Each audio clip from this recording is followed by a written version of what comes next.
Salut tout le monde, bienvenue au deuxième épisode du Gab Tiber Podcast version solo. Cette semaine, le sujet du jour, c'est la masculinité toxique. On va parler d'Andrew Tate, des polarités en fait, féminines, masculines, mais beaucoup de la polarité masculine. Ça va faire suite au sujet de la semaine dernière sur la pureté. Et avant de commencer le podcast, je voulais rappeler un peu quelles sont mes intentions, qui je suis et pourquoi vous écoutez ce podcast-là et pourquoi vous devriez l'écouter et pourquoi vous ne devriez pas l'écouter également. Donc, juste de clarifier un peu mes intentions avec ça, j'avais envie de clarifier mes intentions. Donc, peut-être dans le dernier épisode, j'en ai parlé un petit peu. Si vous l'avez écouté, mais si vous ne l'avez pas écouté, dans le fond, mon objectif avec le podcast, pourquoi j'ai décidé d'en faire une version solo, c'est que chaque semaine, j'ai envie de vous partager le meilleur de mes connaissances, mes inspirations du moment. Et ça vient du fait que je suis un peu en crise, je vais le dire de même. Là. Je suis un peu en crise des fois de regarder le domaine du coaching, du développement personnel au Québec et un peu partout à travers le monde. Je vois des gens qui vendent des programmes de formation en ligne, de coaching, des accompagnements de comme 5 000, 10 000 $, des affaires qui sont quand même assez dispendieux, je trouve, personnellement, pour la moyenne, monsieur, madame, tout le monde. Et des fois, je sens que c'est pas tout le monde qui a nécessairement l'expérience, le bagage nécessaire pour partager de manière efficace des conseils, pour donner des conseils à des gens ou juste pour...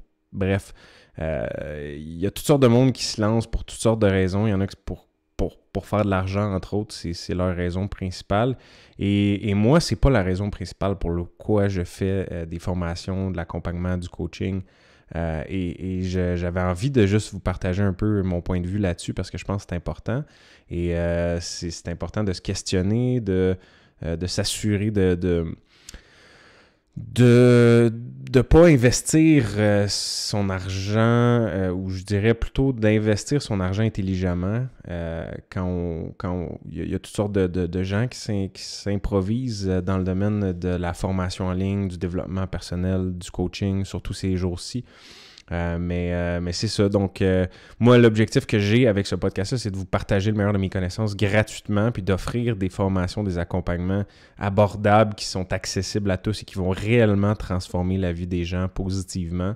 La raison pourquoi vous écoutez ce podcast-là, c'est probablement que vous souhaitez améliorer votre vie d'une manière ou d'une autre. Vous souhaitez plus d'abondance, plus de liberté, plus d'amour, plus de quelque chose dans votre vie probablement, plus de bonheur, plus d'argent, ça fait partie de l'abondance, je l'ai nommé.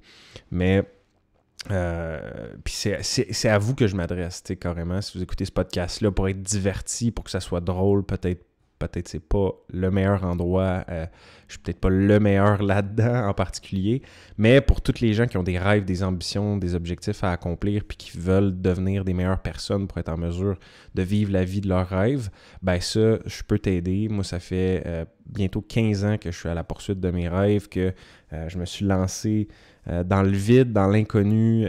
J'ai suivi mon cœur, j'avais le rêve de devenir entrepreneur. Je me suis lancé ma première entreprise à 17 ans et j'ai vécu des succès, des échecs, j'ai beaucoup d'apprentissage, beaucoup de leçons, d'expériences, d'humilité, d'un paquet de belles expériences justement enrichissantes qui m'ont permis de devenir une meilleure personne, plus expérimentée, plus sage, un peu, j'ose l'espérer.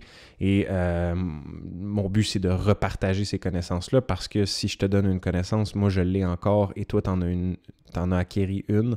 Donc, les deux je veux dire, c'est un enrichissement mutuel aussi parce que pour moi,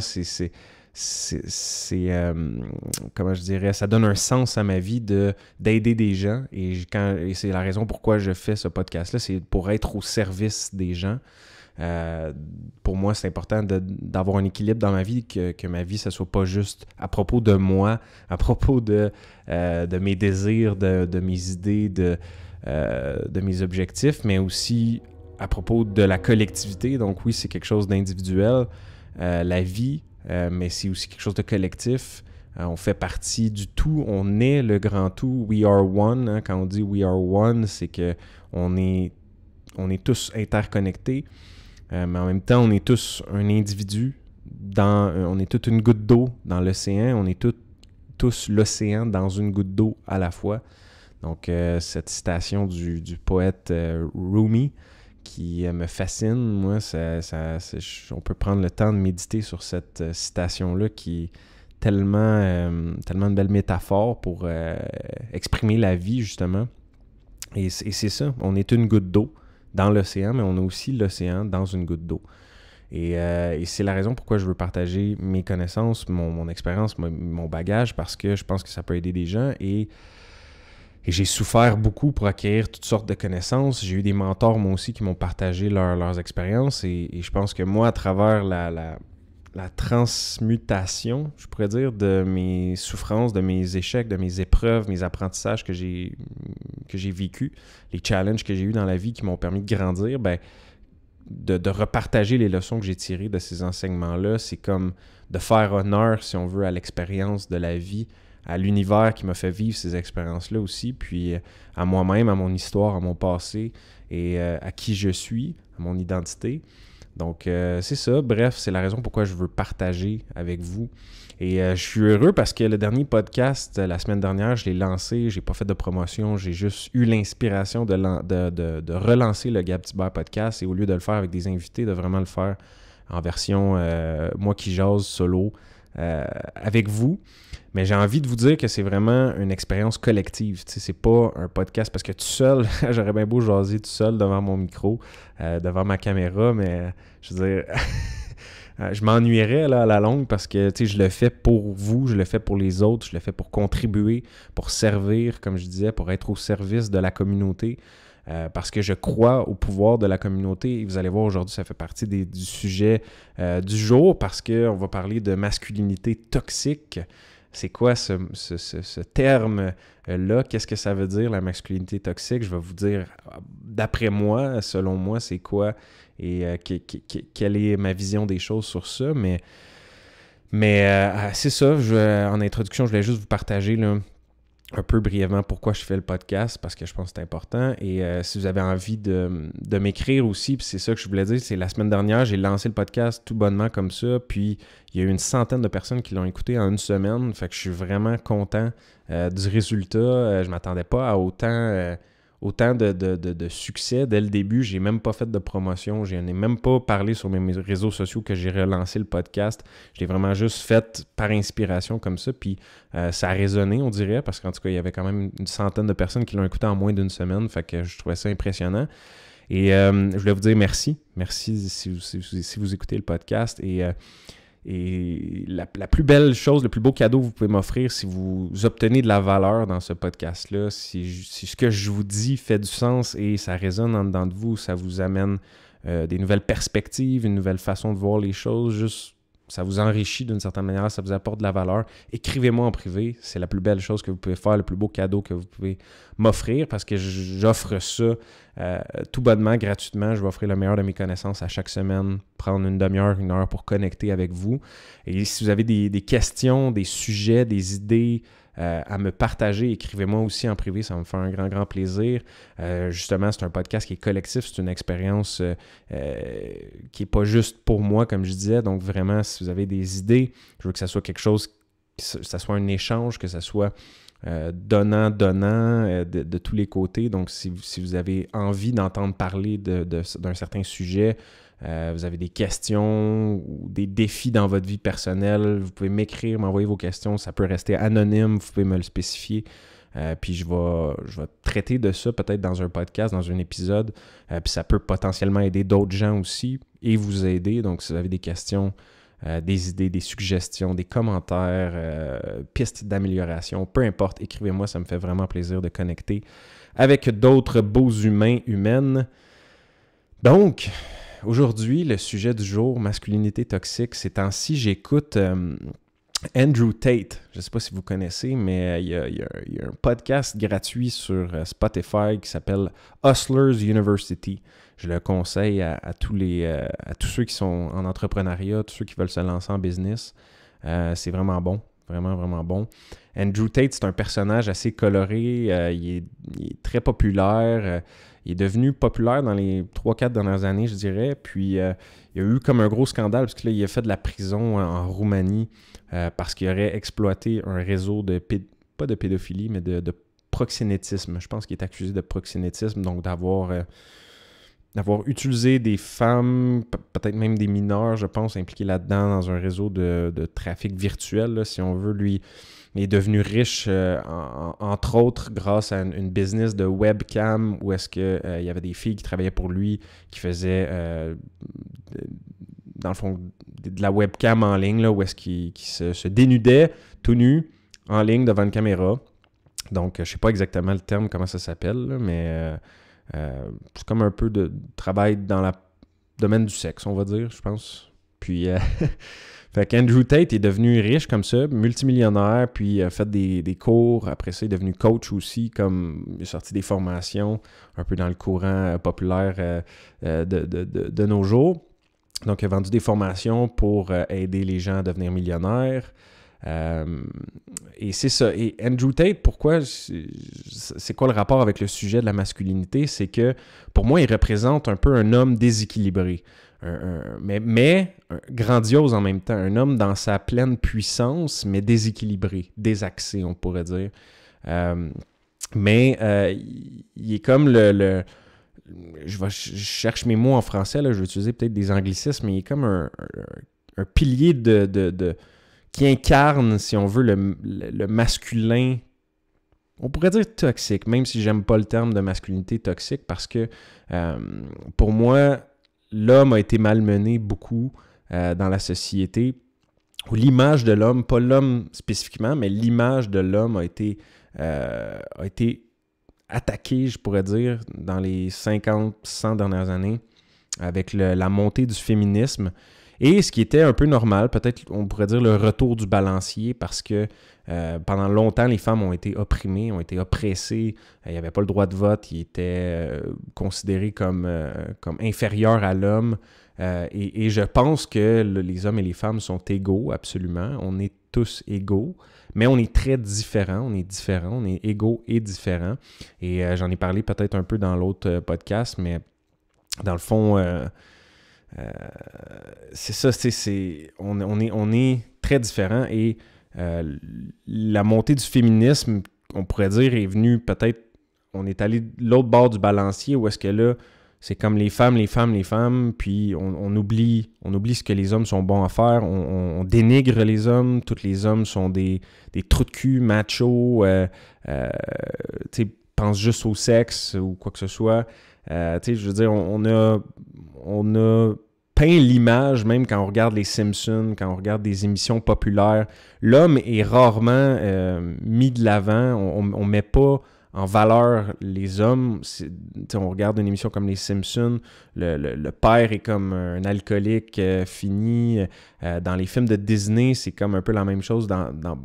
Si vous portez attention, vous allez voir que dans l'industrie en général du cinéma, on n'a pas dépeint un beau portrait de l'homme dans les 40-50 dernières années. Et ce qui fait que les hommes se cherchent un peu en général. Les hommes sont perdus, ils n'ont pas de figure. Pour la plupart aussi, ils n'ont pas de figure paternelle forte. On ne sait pas exactement c'est quoi qu'il faut faire pour être un homme, être un vrai, on a juste l'image macho du gars qu'il ne faut pas qu'il montre ses émotions, il ne faut pas qu'il pleure. C'est ce qu'on nous a montré un peu comme image. Mais bon, et c'est pour ça que la masculinité toxique, moi j'ai de la misère avec le terme, parce que je pense que les hommes souffrent beaucoup de nos jours. Les hommes, mais les hommes souffrent en silence. T'sais. Puis mon grand-père, moi, est mort de l'alcoolisme. On ne sait pas exactement si c'était un suicide ou plutôt un accident. Là. Il est tombé dans la rivière, puis il est mort noyé, mais il était très alcoolique et il souffrait énormément. Et, j'ai un cousin à mon père aussi qui s'est enlevé la vie récemment. Dans ma famille, du côté des hommes, il y a beaucoup d'hommes qui ont eu de la difficulté à gérer leurs émotions.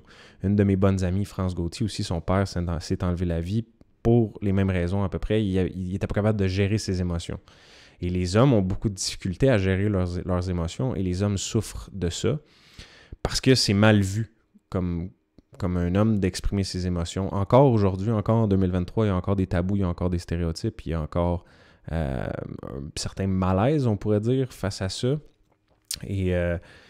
Et bref, tout ça pour dire que de parler de masculinité toxique, puis puis continuer de taper sur l'homme, je suis pas sûr que c'est la meilleure façon qu'on va s'élever en tant que société. Donc le terme, je pense qu'il est à utiliser. Faut être prudent avec notre utilisation du terme masculinité toxique. Mais pour moi, Andrew Tate, c'est l'exemple d'un gars qui incarne un peu la masculinité toxique, ou moi je pourrais dire déséquilibrée ou désaxée, comme je disais. Parce que ce gars-là, tu sais, justement, on écoute Hustlers University, puis il y a des bonnes choses dans ce qu'il dit. Je veux dire, c'est un homme, quand je disais qu'il incarne sa pleine puissance, il est fort, il incarne comme les qualités de la polarité masculine qui est pénétrante, qui est une force de créatrice. Tu sais, l'énergie de l'homme, c'est vraiment ça, c'est l'énergie créatrice. Ben, je dis l'énergie de l'homme, mais l'énergie masculine, c'est l'énergie créatrice, l'énergie qui pénètre, qui va offrir une direction aussi. C'est d'ailleurs ce qu'une femme souhaite souvent dans un couple. Elle veut que l'homme dirige, donne une direction, elle veut pas un homme mou qui prend jamais de décision, qui est jamais capable de décider. Tu sais, c'est comme on veut aller au restaurant, ah oui, mais non, je sais pas, ce que tu veux, chérie. Tu sais, non, la femme, des fois, elle aime ça, être pris en charge, elle aime ça, avoir une direction claire. Tu sais, puis l'homme, en général, quand les polarités sont bien équilibrées dans un couple, ben l'homme doit diriger, c'est ça sa fonction, c'est ça un de ses rôles pour lesquels il est bâti, si on veut, pour lequel la polarité masculine, c'est naturel chez l'homme d'incarner ça, tandis que chez la femme, c'est plutôt de prendre soin, de nurture, en français, c'est le mot nurture, il se traduit pas très bien, là, mais c'est ça, c'est vraiment de prendre soin, je dirais. Et donc Andrew Tate, la masculinité toxique, c'est ça, ce gars-là possède beaucoup de qualités de la polarité masculine. Il est très fort, maîtrise la gestion des émotions, justement. Une des qualités de l'homme, c'est de la gestion des émotions qu'il doit apprendre à maîtriser. La femme, la polarité féminine, justement, c'est l'émotion. Et il y a beaucoup d'hommes qui refoulent ou qui dénient complètement la polarité féminine, donc qui sont déséquilibrés. Mais ça ne veut pas dire qu'ils sont pas bons dans certaines choses. Justement, Andrew Tate est un gars très, très fort au niveau de la polarité masculine. Il y a ses shadows à lui, il y a ses ombres, ses parts d'ombre, ses angles morts, comme tous les humains ici sur Terre, je pense. Mais en gros, c'est ça, c'est la polarité masculine, puis ce que Andrew Tate maîtrise bien, c'est d'être capable de faire abstraction des émotions, d'être capable de travailler, puis on s'en calisse, qu'est-ce que les gens pensent, c'est comme, il faut que tu travailles jusqu'à temps que tu réussisses, puis c'est comme, il enseigne beaucoup de principes qui sont très, très forts. Un peu d'être antifragile, en fait. Puis moi, personnellement, j'ai grandi... Ma mère a toujours été quelqu'un de douce, très, très douce. Et toujours voulu me protéger, s'assurer que je me faisais pas mal, m'assurer que tout allait bien pour moi, tu sais. Puis je pense qu'il y a beaucoup d'enfants, beaucoup d'hommes et femmes de notre génération, dans la trentaine, vingtaine, quarantaine, qui ont été élevés dans des conditions assez similaires, comme quoi que les parents ne voulaient pas vraiment nous... Tu sais, c'était comme un peu le retour du balancier de on frappait les enfants pour leur faire comprendre quelque chose. Là, c'est au contraire, tu sais, peu importe ce que ton enfant fait, faut pas que tu lui fasses de la peine, faut pas que tu le déranges, faut pas que tu le contraries, tu sais. Moi, c'est un peu comme ça que je ressens, que j'ai vécu mon enfance un petit peu. Je pourrais qualifier, là, tu sais, comme mon enfance de justement de comme... J'ai pas eu beaucoup de pas beaucoup de challenge qui a été mis par mes parents, pas beaucoup de discipline nécessairement. Fait qu'il a fallu que je développe ça plus tard dans ma vie, puis là, je suis pas ici pour me plaindre. Mais tout ça pour dire qu'un gars comme Andrew Tate peut nous ramener justement à des valeurs plus d'être antifragile, de pas être fragile, d'être capable de faire face à l'adversité, faire face aux défis qu'on a besoin de faire face pour vivre notre vie. Puis ça, c'est des trucs très, très, très utiles, là. Je vous conseille d'écouter le Hustler University que vous pouvez trouver sur Spotify, c'est gratuit. C'est comme 5 heures, là, c'est quand même assez long, mais moi, je l'écoutais en travaillant à l'érablière, justement, dans le bois, pendant que je travaillais. Donc, j'écoutais ça en même temps, puis il y a vraiment beaucoup de stock là-dedans qui est très, très bon. Puis il enseigne des trucs pour se sortir de la matrice, pour se libérer de l'emprise des gouvernements, pour sortir carrément de la matrice, pour devenir libre, pour être riche. Puis il enseigne beaucoup, beaucoup de choses qui sont très, très bonnes. Mais en même temps, des fois, on voit le déséquilibre dans ce qu'il partage par exemple, quand il dit on s'en fout.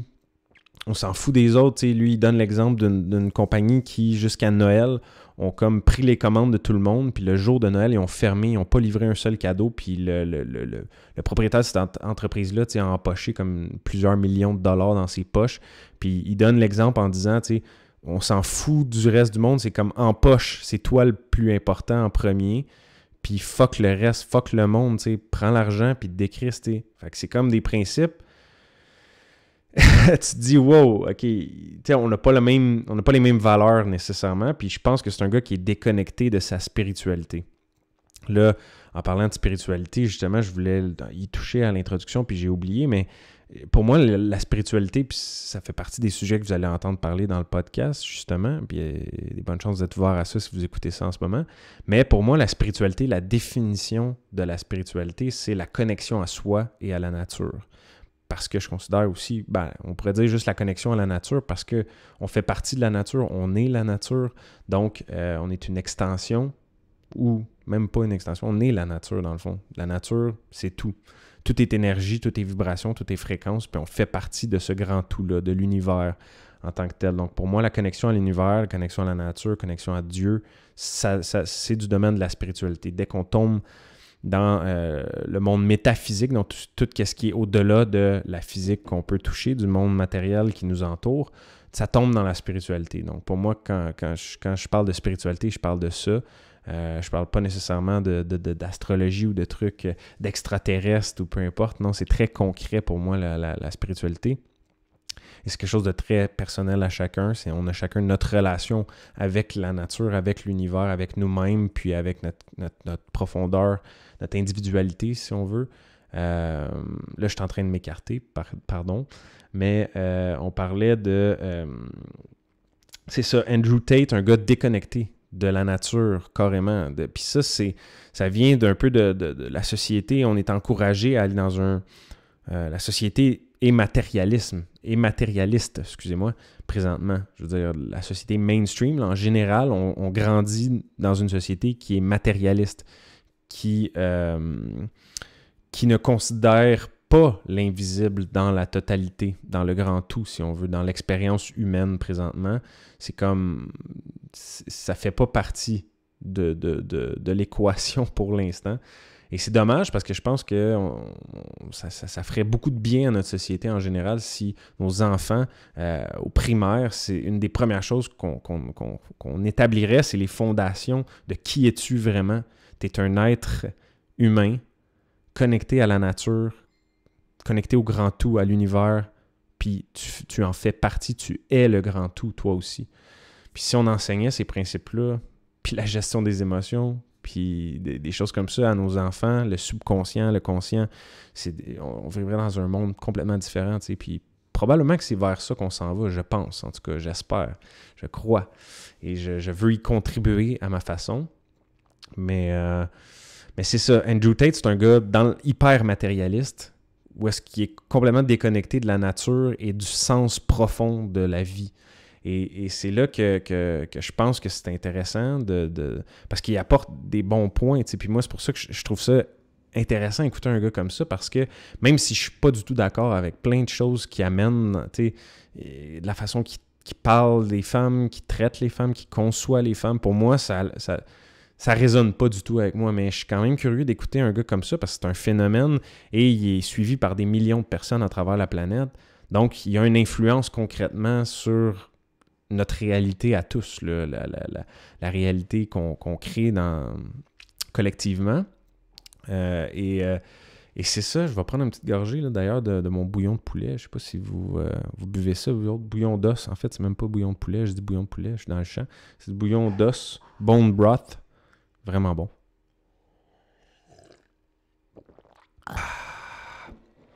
Bon, gracieuseté du bone broth. Donc, c'est ça, Andrew Tate. Puis, ce gars-là, c'est ça, maîtrise beaucoup d'éléments, mais complètement déséquilibré. Puis moi, quand je regarde ça, c'est ça, ça résonne pas avec ses valeurs, mais c'est intéressant de voir la mentalité du gars, puis voir sont où ses forces, sont où ses faiblesses, qu'est-ce qu'on peut se servir pour améliorer nos vies, puis qu'est-ce qu'on peut laisser de côté pour se dire, ouais, peut-être qu'il devrait aller méditer un peu dans le bois, puis c'est ça, réaliser juste l'impact de son existence, là. Mais il y en a pour qui c'est pas important, l'impact qu'ils vont avoir sur Terre, qu'ils laissent une trace positive, une trace négative, pour eux, ça fait pas de sens. Peut-être qu'ils sont tellement déconnectés de leur essence qu'ils réalisent pas ça. Je sais pas exactement pourquoi. C'est peut-être différents niveaux de conscience. T'as pas vraiment conscience de... Moi, personnellement, je trouve ça important de laisser une trace positive, de laisser la Terre mieux que quand je suis arrivé. J'essaie de me dire, je veux contribuer, je veux servir, justement, ça fait partie de ma mission, de qu'est-ce qui fait que ça donne un sens à ma vie, que je trouve que c'est intéressant aussi, que ma vie, je la vis pas juste pour moi, mais je la vis aussi pour les autres. Et je cherche à créer des connexions sociales, à aider, à aimer, à être aimé, tu sais. Fait que pour moi, ça a une valeur, ça a un sens. Puis ça me permet d'être heureux, tu sais. Puis ultimement, on peut être dans un mode de pensée, un état d'esprit hyper matérialiste, puis réussir beaucoup de choses, d'acquérir beaucoup de biens matériels, d'avoir des Lamborghini, des femmes, ou des hommes, là, si t'es une femme, ou peu importe ton orientation sexuelle, mais je veux dire, on peut acquérir beaucoup, beaucoup de biens matériels, puis être très, très riche matériellement parlant, mais quand même être vide à l'intérieur, tu sais. Puis ça, j'écoutais à un moment donné une entrevue avec Dan Bilzerian, qui est un autre genre de phénomène, un peu comme Andrew Tate. C'est un gars qui, en apparence, a l'air très, très successful au niveau de l'image, si on veut, qui projette. Puis dans notre société, c'est un peu valorisé, ça, parce que justement, c'est un peu contraire aux intérêts corporatifs, aux grands intérêts corporatifs d'aller dans le sens inverse de l'hypermatérialisme. C'est-à-dire, admettons qu'on va dans la métaphysique, puis le sens de la vie, puis l'amour, l'abondance, la gratitude, l'échange. Ben, c'est pas très payant tout ça. C'est comme on peut pas faire beaucoup d'argent avec ça. Puis il y a des gens sur Terre, présentement, qui sont... Ou même, pas juste des gens, il y a des entités. Parce qu'il y a des entités, des entreprises qui ont été créées. Et une entreprise, je ne sais pas si vous le savez, mais légalement, c'est comme pas c'est une personne en soi. C'est comme si moi, Gabriel Thibert, admettons, je suis une personne. On peut me considérer comme une personne, mais une entité, une entreprise, c'est une personne en soi, elle aussi. Donc, puis elle a ses intérêts, la personne en tant que telle, l'entreprise. Donc, des fois, il y a des entreprises qui deviennent grosses, qui deviennent cotées à la bourse, puis là, ben, c'est comme le marché qui dirige cette entreprise-là, si on veut, parce que c'est l'offre et la demande, puis là, c'est les actionnaires, puis là, il y a un board of directors, tu sais, comme des gens, des directeurs dans des salles qui s'assoient pour penser à où est-ce qu'on envoie cette compagnie, comment on fait du profit avec cette compagnie-là pour que les actionnaires, les gens qui ont des actions de l'entreprise puissent voir leur action monter en valeur ou puissent sortir des dividendes, donc avoir des profits, recevoir de l'argent pour les actions qu'ils possèdent. Donc, des fois, il y a des entités qui sont comme hors de contrôle, là. Puis présentement, dans notre société, c'est ça qu'on vit. On vit comme le fait qu'il il y a des entités qui on a perdu le contrôle, là, qui sont juste obsédés par le profit, puis c'est pas nécessairement des gens, c'est pas nécessairement des humains qui... Oui, c'est des humains qui sont derrière ça, mais comme l'entité en soi a comme une énergie puis un momentum tellement fort que même les humains ne peuvent pas vraiment l'arrêter. Fait que ça, c'est un de nos problèmes, je pense, dans la société qu'il va falloir qu'on adresse éventuellement. Mais il y a déjà des gens qui les adressent un peu partout dans le monde, mais collectivement, on va devoir prendre des décisions avec ça. Mais en gros, là, je veux pas m'écarter. Là, on est parti sur un autre petit sujet, puis pardonnez-moi des fois si je pars des fois sur des petites bulles comme ça, mais c'est mon cerveau qui est fait comme ça des fois. Très créatif, puis tout ça, puis je synthétise beaucoup d'idées en même temps, puis ça fait du sens. En tout cas, ça, c'est une de mes forces, mais en même temps, qui est des fois un de mes défauts aussi, c'est que j'ai la tête toujours pleine d'idées, et des fois, ça vient mêlant, mais bon, on travaille là-dessus. Fait que c'est ça. Je parlais d'Andrew Tate, l'hypermatérialisme, la société où est-ce que ça en va, justement, c'est la recherche du profit. Il y a des gens ou des entités qui veulent s'enrichir et ça fait en sorte dans le fond, que c'est pas nécessairement le meilleur intérêt de tous qui est pris en considération, mais les intérêts spécifiques d'une entité ou d'un groupe d'individus, un groupe de gens qui profitent de ça. Et donc, c'est pas payant de s'en aller vers la métaphysique, vers tout ce qui est la spiritualité, l'amour, les valeurs comme ça. Et il y a des gens, ils représentent un peu ça aussi. Comme Andrew Tate, c'est un gars qui incarne l'hypermatérialisme. Il y a 7 Lamborghini, des chars exotiques. Il y a 7 ou 8 blondes girlfriends, puis lui, il est fier de ça, puis c'est comme tout ce qui est tout ce qui représente l'image du succès qui est projeté dans notre société en général, dans le mainstream, parce que pour moi, le succès, encore une fois, c'est quelque chose qui est très personnel. On a chacun notre propre définition du succès, et moi, pour moi, le succès, c'est la réalisation progressive d'un objectif. Donc, admettons que tu as un objectif puis que tu es en train de le réaliser, tu as du succès parce que tu es en train de réaliser ton objectif. Donc, c'est ça l'objectif de la vie. Je veux dire, en fait, un des objectifs de la vie, je pense, c'est d'être heureux, c'est de vivre la vie pour soi et non pour les autres, et non d'essayer d'impressionner les autres, mais d'essayer d'être heureux puis de faire les choses parce que ça nous rend heureux, parce qu'on est bien avec ça. Puis c'est comme ça aussi qu'on peut avoir plus d'impact, je crois, dans le monde. Puis je l'ai vécu justement pendant la COVID, où est-ce que j'ai touché 5 millions de personnes. Puis quand je pense à ça, c'était un peu comme irréaliste, mais je le faisais avec mon cœur parce que pour moi, c'était important. Puis je partageais un message qui voulait dire aux gens d'essayer d'arrêter de se chicaner, d'arrêter d'essayer de se mettre dans des camps comme covidio ou conspirationniste. C'est comme, non, il y a des nuances. T'es pas obligé d'être genre étiqueté noir ou blanc ou comme tu peux être gris, tu peux être entre les deux, tu peux... Puis ça vient du vieil adage aussi, là, divide and conquer, au niveau de la politique, au niveau de... c'est plus facile de diriger les gens, contrôler les gens, aller chercher des intentions de vote quand on divise, quand on met des étiquettes, puis on colle, puis là, droite, gauche, toi, t'es dans quel camp? Ah, moi, je suis gauche, toi, moi, je suis droite. Ah non, toi, t'es qui? Fait que là, ça, ça sert pas personne, c'est pas utile. C'est pas utile, en fait, pour le bien collectif du plus grand nombre de gens, para el bien de todos.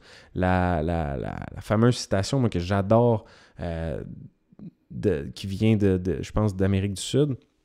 Para el bien de todos, pour le bien de tous. On veut faire les choses pour le bien de tous. Si on s'aligne tout le monde avec cette énergie-là, je pense qu'en tant qu'humanité, on peut réaliser des choses qui sont complètement incroyables. De notre vivant, là, on peut vivre sur une planète qui ressemble pas du tout à ce que ça ressemblait il y a 50 ans. Moi, je crois à ça, à un futur qui est magnifique, qui est merveilleux, qui donne de l'espoir. Parce que j'ai des enfants, puis parce que je crois à la vie, puis j'aime la vie, puis je suis content de la vivre, puis je veux qu'il y en a d'autres après moi qui la vivent aussi, puis qui vivent toutes les succès, les échecs, toutes les émotions, la gamme d'émotions que ça amène d'être vivant, des fois d'être en crise, d'être malheureux, d'être heureux, c'est ça la beauté de la vie, la richesse de la vie, c'est tout le spectre d'émotions, d'expériences, de vie qu'on peut vivre ici, puis c'est grandiose, mais il faut prendre soin de cette planète-là, puis de de cette vie-là, en fait. Sinon, on va juste la perdre, tout simplement, tu sais. Puis on est bien parti pour la perdre présentement. Même si je suis quelqu'un de très optimiste, tu sais, comme il y a beaucoup de signaux alarmants au niveau de l'environnement, au niveau des espèces en voie d'extinction, au niveau des corails dans les océans, au niveau tu sais, il y a tellement de signaux alarmants, mais on peut créer le changement. Puis on crée déjà en ce moment ensemble le changement. Et c'est ça, mais d'y contribuer, d'avoir un sens dans ce changement-là, pour moi, ça me nourrit, ça me rend heureux, tu sais. Je sais pas si ultimement, je suis plus heureux qu'un gars comme Andrew Tate ou comme Dan Bilzerian, que c'est ça, j'ai pas fini mon point tout à l'heure quand je vous parlais, mais ce gars-là, il était en entrevue, Dan Bilzerian, puis il a de l'air d'avoir beaucoup de succès, il a des hélicoptères, il a des business, il est multimillionnaire, plein de femmes tout le temps pris en vidéo avec, tu sais, 4-5 femmes, puis ouais, party hard, let's go, tu sais. Il a de l'air d'avoir du succès, le gars. Il a de l'air très, très successful aux yeux de la société, si on peut dire. Mais il racontait dans une entrevue qui était vide. Il était vide. Et à l'intérieur, il était pas heureux. Pas heureux pantoute. Puis même s'il y avait les plus belles femmes, les plus beaux chars, les plus belles maisons, il était pas heureux en dedans. Puis il fallait finalement, il partait d'autres projets de business, tout ça, parce qu'il se sentait vide à l'intérieur. Fait que, tu sais, comme quoi que le matériel en tant que tel, puis le matérialisme, ça nous rend pas nécessairement heureux. Oui, c'est important l'argent, là, puis méprenez pas ce que je veux dire, parce que l'argent, l'abondance, ça nous permet d'être libre, de faire ce qu'on veut, de pas nécessairement être obligé de travailler pour quelqu'un qu'on n'aime pas, ou dans un job qu'on n'aime pas, ou peu importe, de faire des choses qu'on n'aime pas pour être capable de vivre, d'avoir des expériences, voyager, de payer ce qu'on a à payer pour nos enfants, pour notre famille, tout ça, donner des cadeaux autour de nous, contribuer, bref. On a tous besoin d'argent, puis c'est important, très important l'argent. Mais ça ne définit pas tout. Je pense que je pense que c'est important d'avoir aussi un équilibre entre le monde matériel et le monde immatériel, ou la physique et la métaphysique. Parce que, tout simplement, on vit dans un univers de dualité et qui est complexe et justement qui comprend les deux. Il existe l'invisible, tu sais, l'amour, on ne peut pas la mettre sous un microscope, mais on sait que ça existe. Si tu as déjà eu des enfants ou si tu as une blonde, un chum, tu as des parents, n'importe qui que t'aimes dans ta vie, là, tu sais que l'amour, c'est réel. C'est vrai. Tu peux pas le prouver scientifiquement, mais Chris, c'est vrai. J'aime, puis je sais que l'amour, ça existe. Mais, puis c'est ça, quand tu enlèves cette dimension-là, de la dimension métaphysique, que tu n'es pas capable la dimension de l'invisible, mettons, quand tu l'enlèves, il reste juste le matérialisme, puis là, ben, tu peux te définir par le matérialisme, puis essayer d'être en quête perpétuelle dans ta vie pour acquérir plus de matériel, puis tout, mais tu ne seras pas nécessairement plus heureux. Puis ça, je pense que vous le savez déjà, probablement. Mais c'est ça, j'avais juste envie d'y retoucher avec un angle en parlant de Andrew Tate, parce que c'est ça, je trouve que on a besoin d'hommes forts, on a besoin d'hommes qui incarnent leur puissance masculine, parce que la polarité masculine est très forte. C'est la force créatrice de la vie. Tu sais, dans le sperme, dans la polarité masculine, dans l'homme, il y a la semence de vie, la semence qui crée la vie. Puis oui, c'est la femme, le portail entre le monde invisible et le monde visible, entre le monde immatériel et le monde matériel. C'est la femme qui crée le pont, qui est le portail entre ces deux mondes-là. Donc, c'est vraiment incroyable ce que les femmes font. Mais l'homme aussi a une force incroyable. Il ne faut pas l'oublier. Et il faut être capable de prendre notre place, la place qui nous revient au niveau des hommes. Et si vous êtes une femme qui écoutez ce podcast-là, ben, je vous conseille de le partager à des hommes. Peut-être ça pourrait leur faire du bien. Puis, mais juste, de toute façon, c'est des connaissances générales qui sont bonnes pour tous. Mais c'est ça, Andrew Tate partage en fait des enseignements de la polarité masculine qui sont très, très importants, très forts. Mais l'homme, on voit qu'il est déséquilibré, tu sais, puis il manque la dimension métaphysique dans sa vie. Peut-être qu'un jour, il va avoir un moment de réalisation et prendre conscience de ça, ou peut-être pas non plus. C'est peut-être qu'il est bien comme ça, et c'est ça son rôle sur Terre, d'incarner cette polarité masculine très forte, même si débalancée, parce que justement, on a beaucoup d'hommes à l'opposé du spectre. Puis moi, j'en faisais partie. J'étais un bon gars qui voulait pas faire de mal à personne, qui voulait pas... qui voulait pas... comment je dirais? Déplaire. Qui voulait pas déplaire aux autres. Puis j'ai l'énergie de Sainte-Nitouche. Ça vient, là, il fallait que je le partage, je sais pas pourquoi, mais c'est comme, j'avais l'énergie un peu du Sainte-Nitouche, même si je suis pas, en tout cas, je sais pas pourquoi ça me vient cette expression-là, là, mais on comprend l'image, là, que ça veut dire Sainte-Nitouche, tout sérieux, tout religieux presque, là, qui se tient les fesses serrées, puis il veut pas déplaire personne. Mais je me reconnais un peu dans cette énergie-là que j'ai incarnée pendant un certain temps dans ma vie. Je voulais payer tellement que mes employés soient bien, que je payais plus mes employés que je me payais moi-même quand je lançais mes entreprises à un jeune âge, à 17 ans, 18 ans, 19 ans. Puis au final, ça m'a nui tout ça, même que ça le nuit aux autres, parce que d'être à l'opposé du spectre de comme je me fous de moi-même puis je veux juste être au service des autres, je veux juste plaire aux autres, ben au final, tu ne rends pas service non plus au plus grand nombre. Ça prend un juste milieu. Puis si tu es débalancé puis tu es comme moi, je prends les commandes de tout le monde jusqu'à Noël, puis après ça, je ferme ma shop, je livre aucun cadeau, je scrape le Noël des dizaines de milliers de personnes, mais moi, j'ai fait 2-3 millions par la bande, puis moi, ben, je m'achète un Lambo, je suis bien content, tu sais. Ben, c'est comme, Chris, man, t'as tellement fait souffrir de monde pour ta Lambo, comme tu réalises-tu l'impact que t'as? As-tu conscience de ce que tu fais, comme?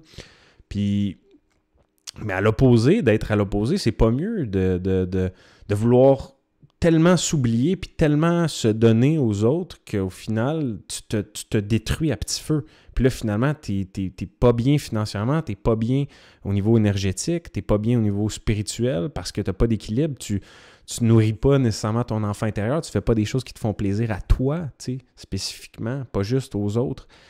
Fait que les deux polarités, les deux spectres sont importants, si on veut, puis c'est pas d'être dans les extrêmes, d'être soit totalement tout un, se foutre complètement des autres, puis juste être obsédé par soi-même, puis son propre bien-être, puis let's go, si je vais partir des business pour m'enrichir, juste moi, puis fuck tout le reste du monde, tu sais, ils crèveront tout, puis je vais sucer leur cash, tu sais, c'est comme, wow!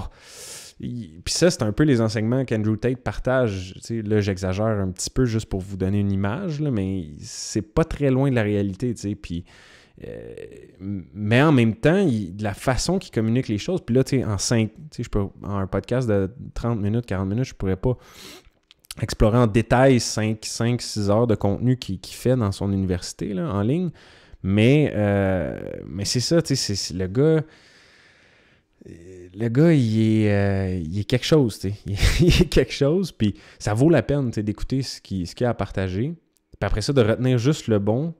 Parce que c'est vrai, en effet, que les hommes doivent être moins fragiles, doivent apprendre à mieux gérer leurs émotions.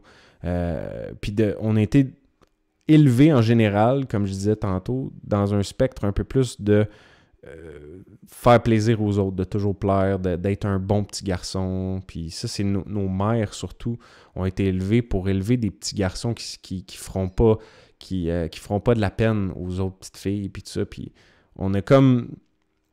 Chacun à notre façon, les hommes et les femmes, on a nos défauts, puis nos manières qu'on a été élevés, surtout c'est générationnel, là, certaines choses comme ça. Mais c'est ça, tu sais, de s'endurcir un petit peu, d'être capable de réaliser que oui, c'est vrai, tout le monde s'en calisse de toi, tu sais. C'est vrai, c'est comme le monde se fout de toi. En général, là, la nature humaine est égoïste. Mais on n'a pas juste l'égoïste en dedans de nous. On a une partie de notre nature qui, je crois, est égoïste, mais on a aussi toute la beauté de l'altruisme. Puis on est des êtres de dualité, de polarité, encore une fois, féminine, masculine. On a tous les polarités et à plusieurs niveaux, là. Comme ça, justement. On a comme le fait d'être altruiste, on veut le bien des autres, on veut servir, mais en même temps, on veut aussi nos propres intérêts, on veut être heureux, puis on veut être bien, puis avoir le voyage ou le beau char ou la belle maison qu'on souhaite avoir, tu sais. Fait que comment on navigue ça, ben c'est de prendre conscience de ces paradoxes-là, de nos dualités, de notre propre dualité intérieure, et de l'accepter, d'accepter que les choses sont telles qu'elles sont, imparfaites, ou parfaitement imparfaites, comme on peut, comme on veut le voir. Puis c'est ça. Sur ça, je pense que j'ai pas mal fait le tour. Je veux pas trop radoter. Si vous avez des commentaires, encore une fois, questions, suggestions, n'hésitez pas. En fait, je vous encourage à m'écrire. Puis je vous dis à la semaine prochaine. Merci d'être là. Merci de votre écoute. Puis je vous aime. Bonne fin de journée. Merci. Salut, ciao.